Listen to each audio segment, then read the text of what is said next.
Cole, welcome to the show. Thank you, Benjamin. Thanks so much for having me. You are welcome. It is great to be able to talk to you and to definitely learn from you. I had the opportunity, I think it's been, I don't know, maybe 3 or 4 months ago when I was in Brad Ritter's cohort, School of Grit, and you had a excellent breathing class or session, which was really encouraging and good for me. And that's something I've been trying to work on. So hopefully we can talk a little bit about that later on in our conversation. I want to begin by getting some of your thoughts. I have your book, The Total Potential, and Yeah. recommend everybody to go out and get a copy of this book, Total Potential, that you wrote with your brother. Something major happened to you when you were 19 years old. That's how the book begins. Can you take us back and tell the audience what happened when you were 19 and how has that shaped, I guess, the rest of your life? Because it was pretty significant event. Yeah. So when I was 19, I was hit head on at highway speed by a drunk driver. And I don't actually really know how it's possible that I lived through that accident, but definitely had lots of injuries. The person that hit me died in that accident. And it was just, it felt like my life exploded, really. I missed a semester of school. I needed several operations. I couldn't bathe myself. Like there were, it really, as a 19-year-old, really shifted what I thought I knew as my life. And I think because of the intensity of the accident, it really was clear to me literally as soon as it was over and I was at the hospital and knew I was going to be quote unquote okay, regardless of, what else needed to be done, that there had to be some reason that I lived through that because it just made no sense otherwise. And so, it was easily the worst experience of my life and something I have tremendous gratitude for because I think for a lot of us, we experience at an older age, kind of that quote unquote like midlife crisis or later in life and feel like, whoa, what am I here for? What's really the purpose of my life? And even though it was a really hard experience, it ended up being an enormous gift at 19 to be asking those questions like, what am I here for? What is my purpose? What does God want me to do?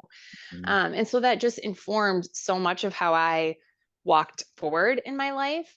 Mhm. And as I navigated finishing school and getting married and starting a family, there became this question of like, okay, so I know God has a purpose for me.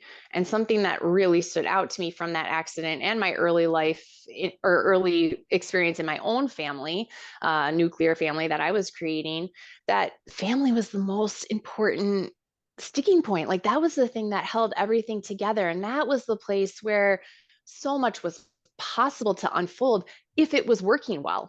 Mhm.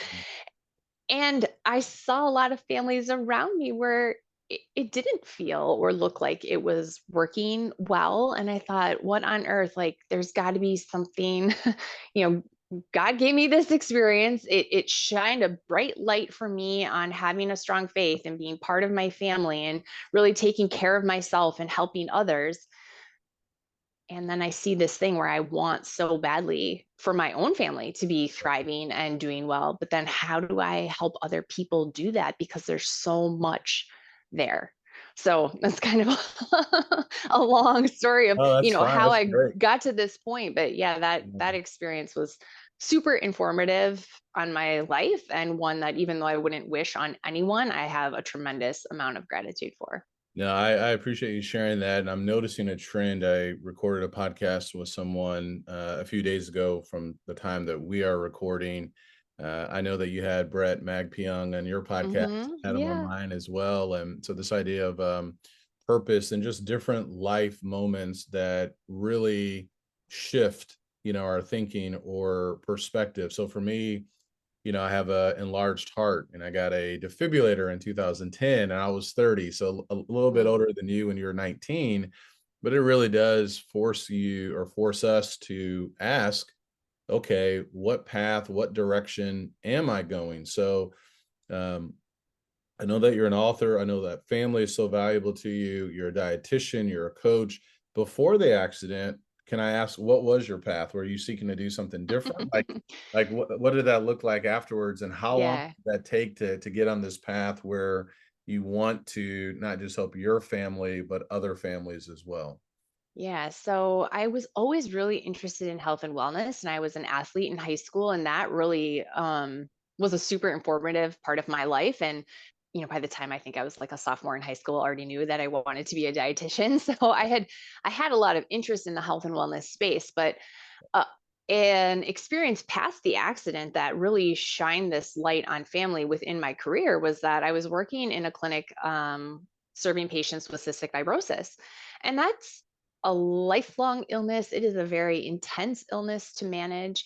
And I was working with the pediatric clinic. And the thing that just stood out so vibrantly to me was that when the family unit was cohesive, supportive, curious, super caring, involved, when these aspects were present, something completely different was available to that child who was being cared for than I would see in other families. And it's not because they weren't well intended, it was just a certain level of dysfunction, or a certain level of wanting to hide that there was an illness within the family that other people might think something about, right? Like there's all these little nuances of where challenge exists to really come together in the family unit. But I saw firsthand the way a cohesive unit massively impacted the health and well-being of these children that have an intense illness. And so that within my career really shined this light on interesting, like that dynamic, as it turns out, is just as impactful as taking the right medication Yep. and doing your therapies every day, right? Like all of a sudden that is part of the treatment. And so that really stood out to me as, okay, there's something more that happens when the family works together than just like, yeah, I take my medicine and I do my therapy and I try my best, and a child maybe is in some way like on their own doing that even when they're young. So yeah, within my career, that was a real wake up call that the family had this additional layer of impact that was, an opportunity. Yeah, no, absolutely. Yeah. And for me, I totally understand that. My dad was not around growing up. So even now, I'm 44 years old. I can look back, or I'm still seeing things, and you can kind of peel the layers back and kind of see the impact. If mom's not there or if dad's not there. He was an alcoholic. There was some physical abuse. And so it was a lot of back and forth. And so, as a father now, it's a really big deal for me. I like to say we can replicate or repudiate, right? So the good things we Hmm. want to hold on to, but some of the behavior and habits that are not going to be beneficial, obviously we want to let go. So that's something that I've seen there too. And certainly with sickness, you need those advocates, with the Hmm. family. And so that's a very interesting thing and something important that we probably don't think about as much. So with family, you talked about, okay, family, it's so valuable. How do we help our families, as a father or as a mother, to be optimal? Yeah. Uh, Give us some insight with that, because there's so many obstacles today with respect to time or busyness, where people are families, they're in the same household, they're under the same roof, but they're not always like there, if that makes sense, right? And so, how do you help individuals, and what wisdom can you share with this idea of this total potential for our families? Yeah. I mean, there's so many things that come to mind, but I always say you Mhm. have to start with home base. Okay. You can want a million things for your family and you can want your kids to have certain experiences, but if you're not willing to do the work, Mm, because so much of what we experience comes from the inside. We want to think it's all the environment or all a kiddo's behavior or whatever, but a lot of that is because of how we experience it within our mind, within our system, within our nervous system. And if we can't start to peel back the layers of what do we like, what do we not like, what are our strengths, what are our weaknesses, what patterns do I feel like I'm reliving, but maybe mhm. I would like to be a little bit different, even if it's just one notch different. What patterns am I reliving that actually I'd love and I'd like to really anchor in on and like make those a huge part of our family.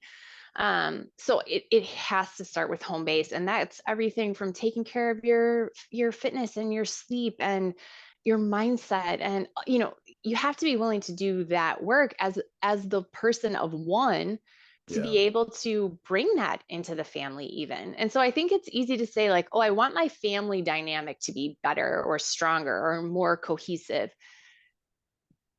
but it can't do that without you doing Right. the work.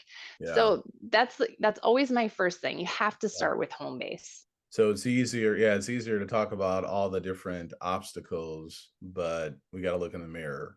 And this, as Absolutely. you were talking, I just thought about put your oxygen mask on first, Yeah, right? Where if we're not willing to do that work, so and that takes a lot of energy as well, it and that does. also requires that we may see some things that are a little bit hard. So, but if we are starting at home base, where would you recommend someone start? So the father or the mother, all right, this is what I want. So we can ask some of those questions.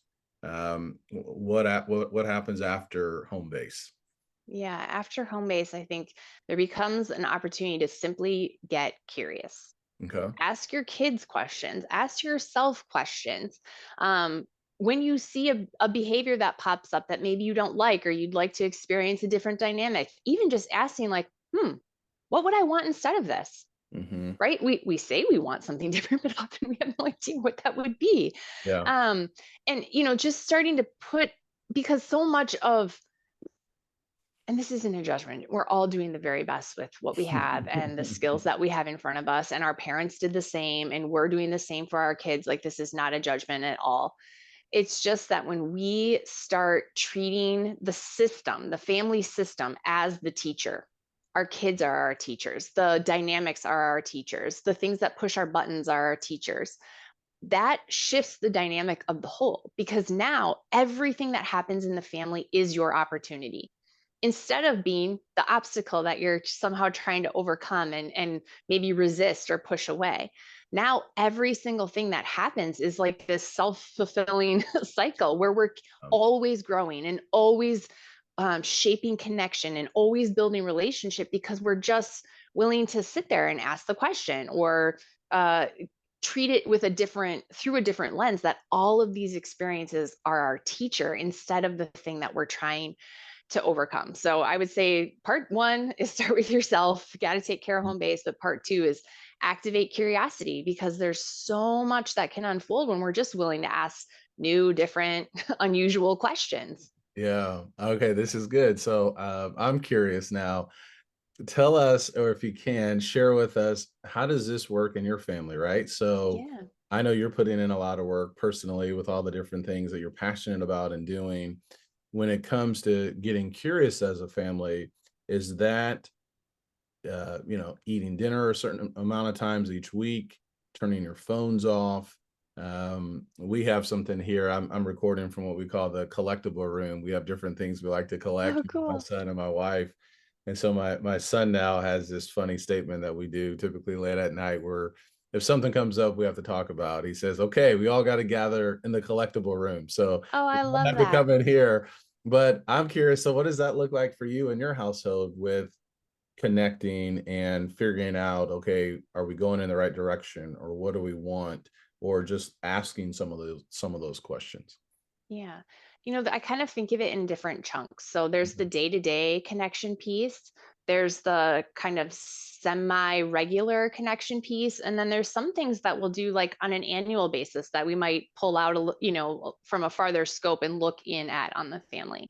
So in the day-to-day connection, that's things like, I try to I'm not perfect at this, but I try to think of new questions to ask my kids about their school day. What's something funny your teacher said? Who did you sit with at lunch? What was your favorite part of the day? What were you grateful for? Who did you help today? Like, there's, a million questions we can ask our kids, instead of just, how was your day? And then we get the same, like we can get in these kind of cycles of routine, and Yep. it's not ill intended. It's just, it's not as productive as it could be. Yeah. So new questions is huge. The other thing we have like also what you're describing, a ritual of connection that we Yeah. use very frequently. So we do eat dinner together every night, and I know that's not available for every single family, but that for us is like a real gathering place. Mhm. And our ritual of connection at dinner is high low buffalo. What was your high today? What was the low? And the Okay. buffalo is the like funny or ridiculous thing that happened or Oh, that's so surprising. cool. High low Yeah, buffalo. Okay. yeah, shout out to Scott Francis. He's another coach that I know, and that was his. And I've been using it for years ever since he told me it because I just love that. Yeah. Um, so those are kind of like the routine Yeah. connections. Hmm. Some of the more like semi-regular connections might be things around sports. Like we talked at the, you mentioned at the very top of the conversation about, time and busyness. The next time a new sports season rolls around, for instance, I make no assumptions about my kids wanting to participate. Like just because they've always played soccer, I Hmm. don't know, how is this feeling for you? Where is this fun? Where does this feel like this is not interesting to you? Does it feel like it's taking time away from something else that you might want to pursue or enjoy? And so those kinds of conversations get to be not as every day, but they get to be part of the like, is this still working? Do we still like this? Is there a different choice that we would like to make in the way the family works and what we pursue? Hmm. The other thing around sports that I loved it, like I make no assumptions about how my kids feel about their performance. So this is a huge open area of conversation that I think is accessible for so many families just because youth activity is such a common part of what people experience. But like when my kiddos get in the car, hey, it was so fun watching you. How did you feel about it? What was your favorite part? What did you like? What do you think you want to do better for next time? Like I make no assumptions because what I saw is not what they experienced. And so if they ask an opinion of something, I can share that. But my question is, how do you start to trust yourself in your experience and what you know and heard and listened to? Hmm. Not me. You don't look to me for how you did. Like look to yourself. So those are, other ways that we can Oh, use that curiosity.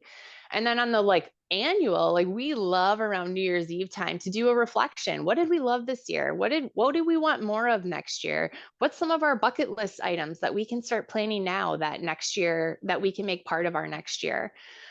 We have a family mission statement. Is this mission statement still true? Are there nuances about this that need to change? Are there things we need to add? So those are not everyday conversations, but those are, points of connection and curiosity that can happen on a less regular, semi-annual, annual kind of a basis. I love that. I'm taking notes. That's why I'm looking down as you were talking there. Yeah, I love everything about that. I love that idea of day to day, semi regular, and then kind of looking at long term. So the high low buffalo. I noticed that when we were really intentional, and I think that's something important too. It's not about being perfect every single day, but when we were really intentional about eating together, it did make a big difference because it capped, okay, I need to be home at this time, or okay, Sure. get off the iPad. And it did foster a lot more conversation where you can have these questions, right? Which is really great. We did the same thing too last year, or maybe it's been a couple of years now. We put together a family mission statement as well, this idea of I am third. And Mm, so, but I love that because we need to revisit it and we need to mm, talk about it even more. So those are fantastic thoughts about the questions. And I almost think about just a business, like a business. What if we mm, had that same kind of mindset that we have with the way that businesses are run, or the way that we run companies? When I was working with Pfizer Pharmaceuticals, we'd have these huge POA meetings, and we would have start, stop, continue. mm, And mhm. that sounds exactly like what you were talking about with your children. Do you want to continue this sport? Instead of just assuming, all right, let's get you enrolled again. So thank you for that, because I think that's really good. One of the challenges people may have is, okay, how do I find time for all of this? Have there been things that you guys have identified that you have to say, okay, look, we got to cut this out because it's kind of getting in the way? Or, what do you do when you feel yourself kind of shifting, so to speak, where, what, we haven't been curious in a while. We've missed two or three dinners. How have you been able to navigate that, and what wisdom would you share to people who are listening to get back on track? Yeah, I mean, I think no needs to become a really regular part of people's vocabulary Mhm. because, I mean, we have 3 kids, and if we said yes blindly to all the things that they could be doing, even just for sports, even just for like that one Mhm. category of things, we would, number one, never see one another.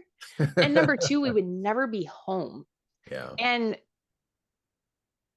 no can be really hard to say when it feels like, oh, my kid's not going to make the team if they don't play that summer session or whatever it is. Well, that's okay, cool. But then that's the opportunity for the conversation. Hey, there's a chance that if you don't play this thing this summer, that has impact for next year. What is your thought about that? Do you care about that? Do you care enough about playing next year to do the thing this summer? Right? Like even those types of conversations are so valuable. And so no has to become a regular part of the vocabulary.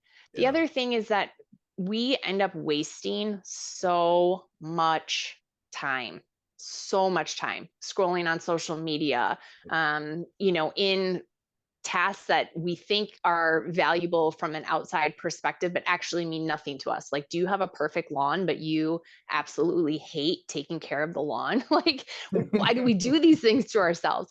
And so, Mhm. really starting to ask, what are the things that fill me up? What are the things that my kids love to do? Where are the places like my kids, for us, spending time away on vacation is a super important part of how we connect. And so we make that a regular part of how we decide to be together. My kids love to be at the beach, at the ocean. They don't care where it is. They don't care what house we're like, they don't care about any of it. But that is like a respite and a reconnection for them. Mm. Okay, well, we can create that. We can do all kinds of things to make those types of experiences more routine as long as we're willing to have the conversation about it. Because if I don't know that that's what fills us up and I make an assumption about that, actually, what my kid wants to do is, go to this summer camp that they actually don't care about, well, I can correct that really, really quickly.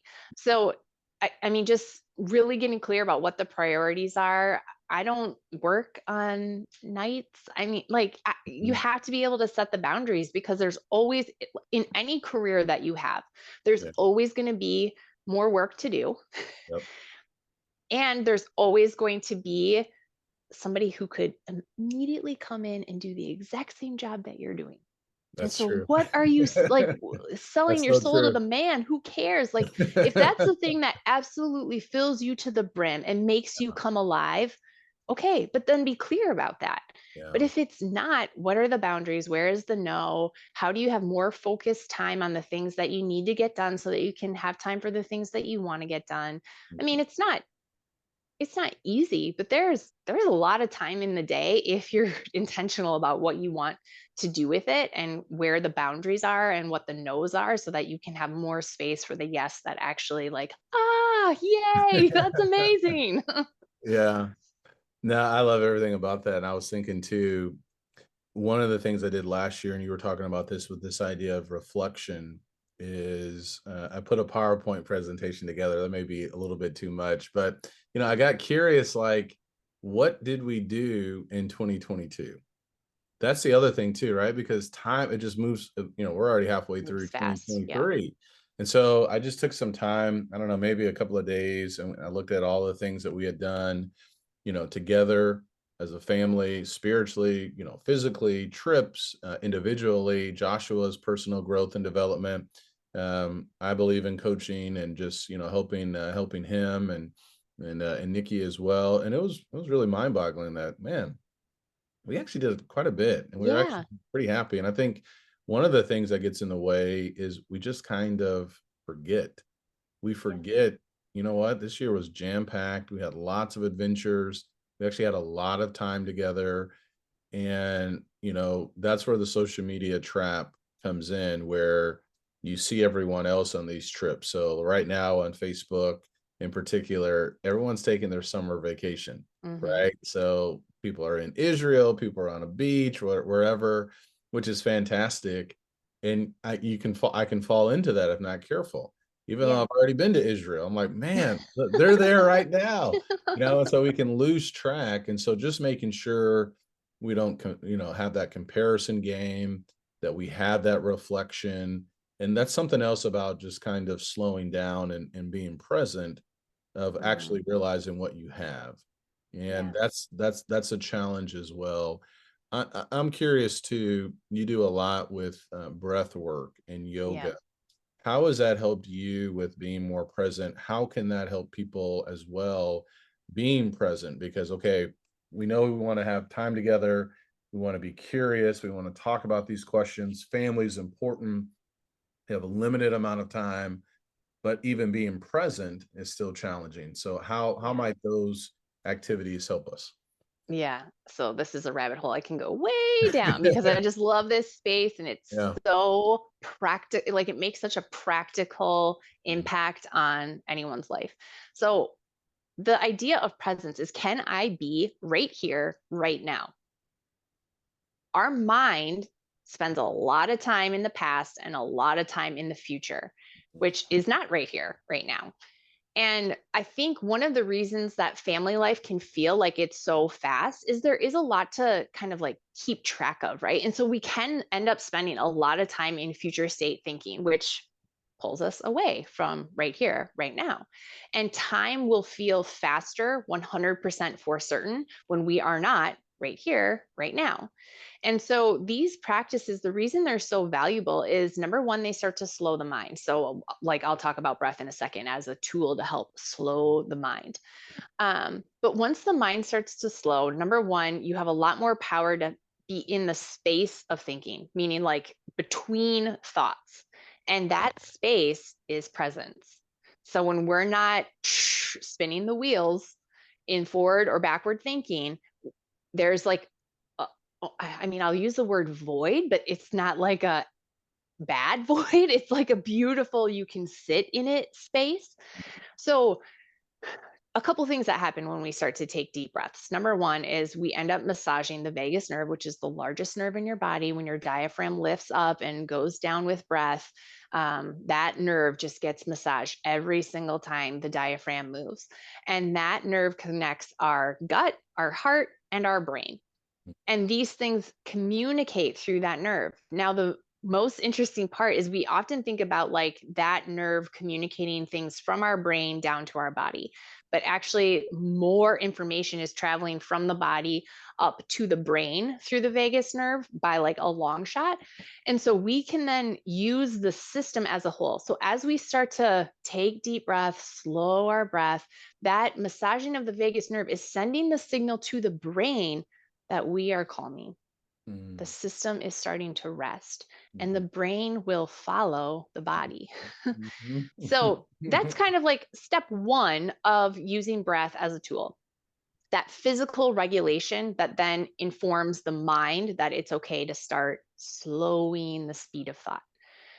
The next phase of that can turn into concentration. If we can start to take that calming of the mind and start to focus the thought on one thing, especially if that's a really beautiful, positive, Yeah. life giving thing, right? Maybe that's a candle or a prayer or an object or a photo of your family. Like there's lots of ways we can start to use concentration, but Mhm. that becomes available as the thinking mind slows. We can start to focus attention. As we start to focus attention, now those forward and backward thoughts, they're not really, I mean, they're available. We Mhm. can find Mhm. ourselves click to them very quickly, but Mhm. boom, then we're right back to that thing that we're concentrating on. So this is the traditional teaching of yogic practice and how meditation starts to work. There's many layers after this. Mhm. However, those first two layers are the layers that start to create an ability to be right here, right now, in presence. Now, the thing that's really interesting in family is you can be sitting, like while your child is sitting there telling you about their day, you can be sitting there taking nice, deep, slow breaths. And your point of concentration is listening to their words, Yeah. Yeah. right? So it doesn't have to be this like woo woo crazy thing that's happening. It's like Yeah. just use the tool as a way to train the system to be present. And trust me, your children feel that. They know when you're present. They know when you are listening to Right. them. That's right. It's a shared experience. It's not only something that happens inside of you. And Mhm. so those in the family dynamic, to me, this is like a superpower tool, and it's available at all times for Yep. no cost. Like this is, ha. But this is how we create more connection and more presence so that we can have more curiosity and we can be, that bonding where we're our child's safe space and they know they can tell us anything because we're present and we're there to listen to it. So that's how these things kind of come together. The, breath and meditation work absolutely meets family in a really powerful and impactful way. Yeah, I love that. And a couple of things come to mind. I listened to the Huberman podcast, Yeah. and he talks a great deal about, breath work and a lot of other things too. And I just read this book or listened to it on Audible, The Stress Prescription. Mm, It's actually one of his guests, but one of the things that the guest had talked about and in the book, checking in with yourself. And that's exactly what she was talking about, right? Even like with breathing and things like that. So something, it sounds so simple, but it's often the simple things that we overlook. It's just like yeah. drinking plenty of water. Like it's not rocket science, but we know Yeah. like if you don't, you're going to be in trouble. So I really appreciate that. That's something I've been trying to do more too. I was talking to someone and one of my coaches. I've had a limiting belief, like when I work out, I need to have music. Hmm. So I walk our dog Teddy pretty much every morning, and I'll listen to music or I'll listen to a podcast or something like that. And so I've started practicing no music, nothing, just Mm, walking and enjoying the environment around me. And that sounds like what you're talking about. That's the idea of being present, where I can look at Teddy, he can look at me, I can hear the birds. And it feels a little bit weird because we can create these habits of we're here, but we're not fully here. And I've right. been guilty of that. I've had to apologize to Nikki or Josh. Please repeat what you just said. I 100%. didn't Yeah. hear Yeah. it. I didn't hear it. You know what I mean? And so just something as simple as that can be such a great investment for our families. I love that. Yeah.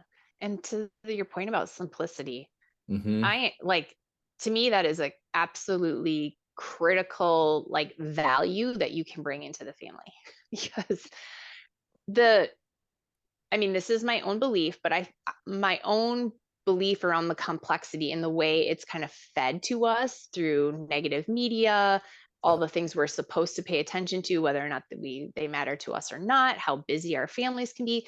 These are all tools that pull us away from ourselves and make us malleable by outside influences. Hmm. And the power of the human being is to be present here now in my system so that Hmm. I can make a choice about what I'm going to connect to. Am I going to connect to spirit? Am I going to connect to the person sitting next to me? Am I going to feel what it's like to be in my body right now? Because, interesting. My system has tons of intelligence that my brain doesn't really have that same access to. And there could be a whole bunch of things that rise up just from me being present in my body. So simplicity to me is like an absolutely critical factor in the whole chapter in our book about it because Yeah. like making it harder is not going to be a solution. Making it more complex is absolutely not going to be a solution. How can it be as simple as possible? That's why breath is such a cool tool because we breathe all day long. Let's just be in control of our breath so that we can choose how it impacts our system. And it's right there right now. Yeah.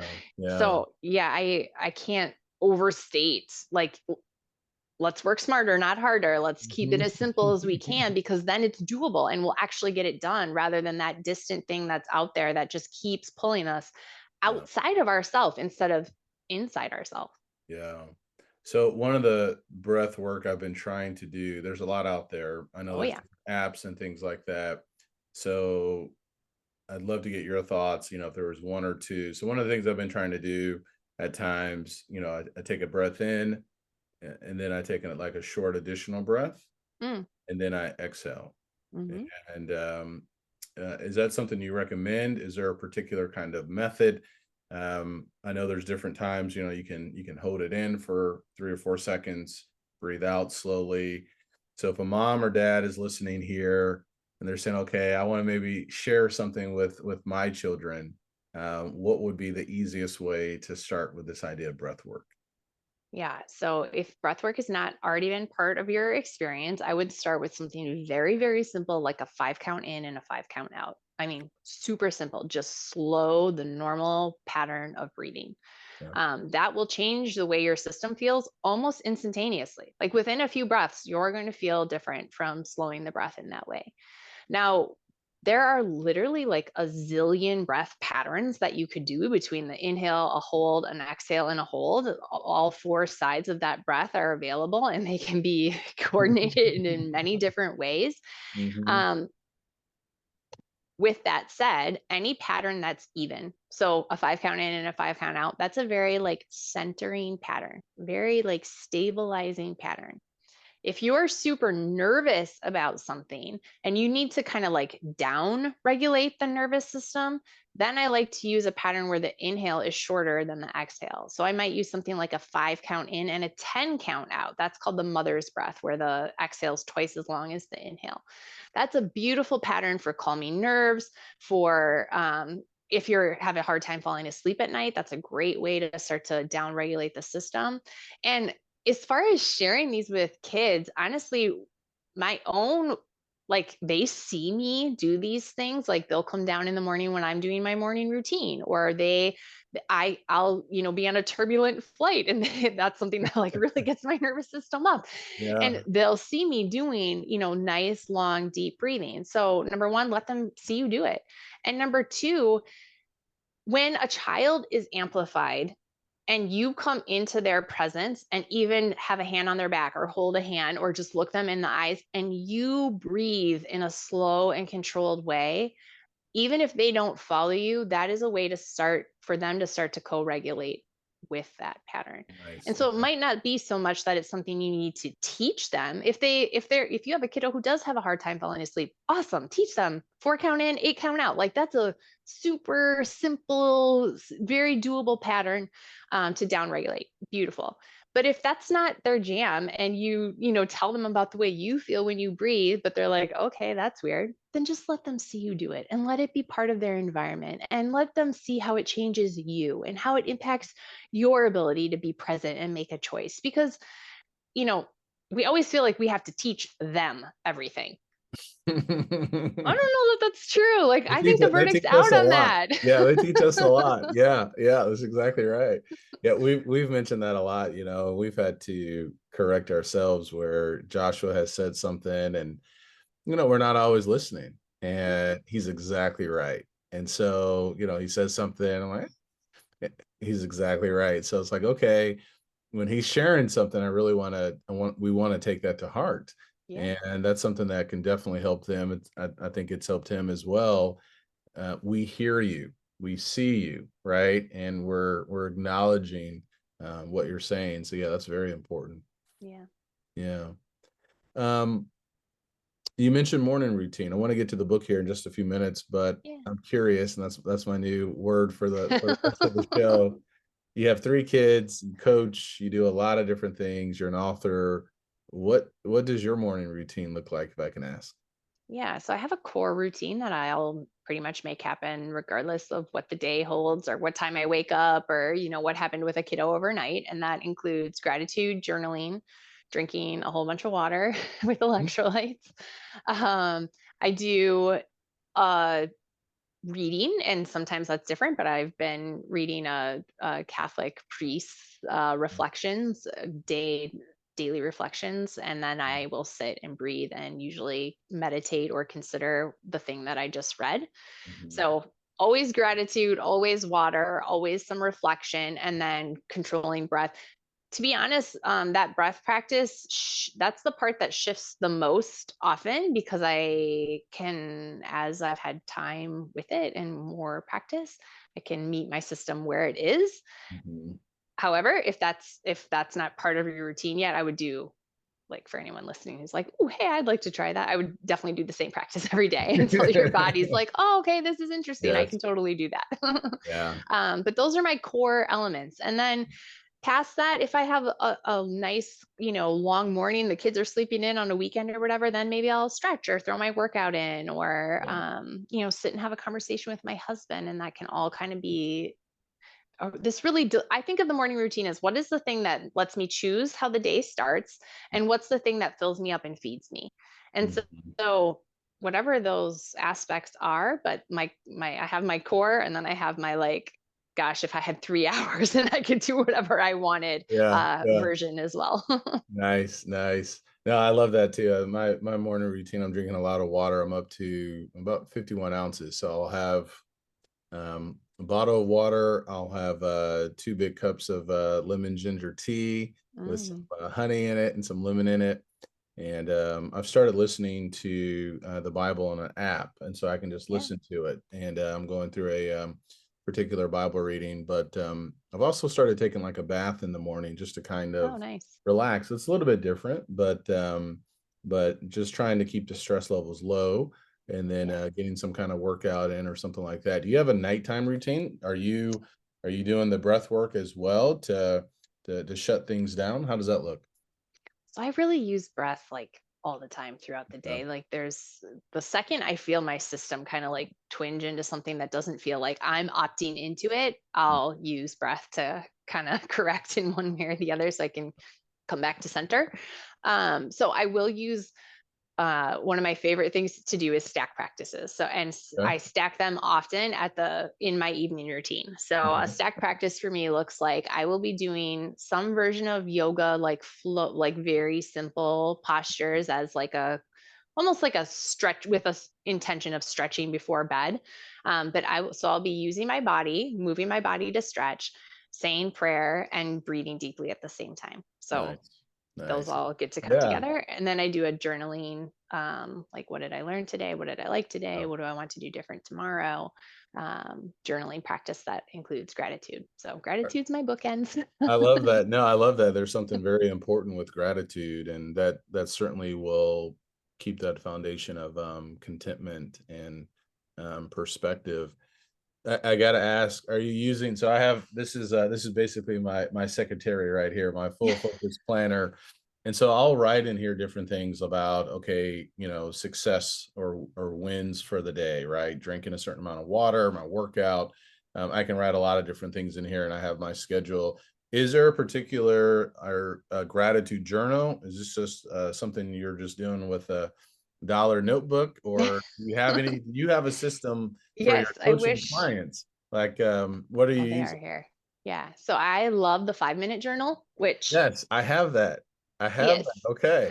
this the 5 minute journal. I love this I've because used it that. it Yeah. has a spot for AM gratitude and PM Yeah. gratitude. And in the morning it asks, what are the things that would make today great? And I Okay. love that because it Yeah. it kind of sets the focus right away without it having to be like a specific. I mean, sometimes it's a specific task, but for me, like one of the things is like the night is family time, Gotcha. right? So it's not like we're going to do this one thing, but like I'm going to block that time. And Mhm. so I love that. So I use the 5 minute journal for both the AM and PM ritual, and then just a freehand, yeah, like just whatever journal I think looks pretty at the store when I need Yeah. a new one, to do more of like a freehand journaling at night. Got it. And that is, I really, I've shifted that practice subtly over time, Yep. but I'm currently using that practice as a lot of like brain dump. Like, how do I really get the day out so that I can assess it like from afar rather than kind of being like in it still? Um, so that's more of a brain dump kind of situation, but I will collect the wins in there. Like, here are the things I loved, here are the things that felt really good. And then here's the things where, who I'm going to be super honest for a second. Like when I was doing mine last night, I was like, oh, so interesting. I spent a lot of time today thinking that I didn't like the way my body looked. Like, Mm. that's interesting. So just to be able to get it out and then start to look at it objectively is a super Yeah. valuable tool for me. Yeah. So I'll use that as kind of a free, just get it all on paper. Yeah. No, I love that. And I appreciate the vulnerability with that because those are hard things we can kind of ignore if not careful. But trying to get to the root of that. So that's good. So you don't have to tell us, but were you able to identify why you were thinking that way? Was it just something you saw or just a fleeting thought? And you don't have to go into details, but were Yeah. you able to kind of pinpoint it? Not yet, but I did, a lot of times when I can't yet find the root, I'll do a reframe instead. Mm-hmm. Because what will happen in the reframe is it'll still pop up, but then it'll be more nuanced. And I feel like I can follow Mhm. it a little bit further once I am trying to choose something different rather Tell the than when it's just like a free flowing thought. Does that make sense? Yeah, tell the audience what when you say reframe, what do you mean by that? Yeah, so I noticed that I was, walking by the screen door or the glass door, and like, Mhm. oh, like, "Oh, I don't like those shorts on me today, right?" Mhm. And instead, the reframe was like, I live in a strong body that does amazing things for me, and am so grateful, and I love this body, and Yeah, that's what I want to choose instead. yeah, So that's what I mean by the yeah. reframe, just No, that's choosing awesome. something totally almost like completely opposite of it. Yeah, That's yeah, still true. yeah. That's always my caveat with the reframe. It still needs to be Make it true. true. Okay. Yeah. Yeah. It's so important because the thoughts, you can really yeah, they can really shift a lot and Hmm. they can take us down a path. So catching that. So I appreciate you talking about that. And that's something else I've already mentioned, one of the limiting beliefs of you know what? I can work out without music and I can Mm. still get something done. I can still go on a walk and I can still do push-ups and things like that. I had another limiting belief too. I've been working with my nutritionist. Maybe it's not a limiting belief, but I just observed something. So today's the last day. We'll do like a 30-minute or a 30-day coaching. Mm. And then we'll take like a month off and then I'll start working with her again. So in the past, I was thinking about this when I was walking today with no music. This would be the time typically where I would say, okay, you lost like 5 pounds this month. You're down about 18 for the year. You can go celebrate eating these kinds of foods, right? And those thoughts went through my head. And I was like, well, no, no, this isn't the end. This is just Mm. a temporary, okay, we're done right now. Or, but I haven't still arrived. So that was fascinating too, just kind of catching some of those thoughts and examining them like what you're talking about, right? And just trying to get curious. That's an interesting thought. Where did that come from? And why is Yeah. that there? And so that was really fascinating, just kind of processing and seeing how all of that worked. Yeah. Our Yeah. brains are wild machines. They They'll are. reveal They a are. lot to us if we're willing to sit with them. Tell us about the book Total Potential. You and your brother wrote the book. I know we've kind of touched on some things with respect to the book. When did you guys make this decision to write it? How long did it take for you to write it? Give some details for the audience. Yeah. So from start to finish, it was about a 1 year process, which I actually was pretty pleased with. That's awesome. That is fantastic. Yeah. um, the something that had been present to us in the work that we were doing, generally speaking, was that how can you, like, when you come to our website, how do you know the path to walk? Right? There's resources, there's fitness programs, there's all these things, but like, how do you turn that into like a roadmap for you and your family? And so that's where the idea of the book was born from. Is okay, we have this vision for how people, and we're doing the work ourselves and we're getting into the research of it and all those things, but how do you give people like the nuanced way of like, this doesn't have to be complicated in family, there's lots of small and impactful ways to make this happen, and here's like, kind of the path you could walk doing this work. And so that's where the idea of the book came from. And it's been such a gift doing this work with my brother. We are about as different as people could be. He is an enormous guy and Yeah. he like loves jujitsu.